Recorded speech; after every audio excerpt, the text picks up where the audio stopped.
Hey everyone, welcome back. Today's quick tutorial is on how to convert your Wix website to WordPress. This move gives you total control, and these steps relate perfectly to each other to ensure a smooth transition.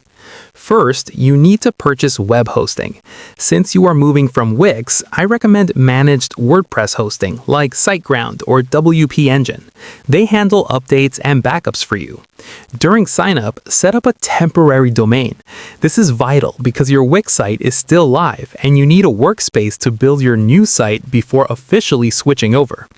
Next, install WordPress using your host's one-click installer. Once it is finished, log in at your site.com/wp-admin and go to Settings, then Permalinks. Select the post name option and hit Save. This ensures your new URLs are clean and SEO friendly from day one. Finally, pick a new look. You cannot bring your Wix template with you, so go to Appearance, then Themes, and install a lightweight option like Astra or Cadence. If you have a premium theme file, just click Upload Theme and activate the zip. Now your foundation is ready for you to start importing your actual content.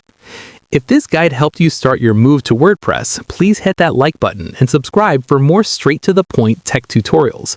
Drop a comment below if you want to see how to import your blog posts next, and I'll see you in the next video.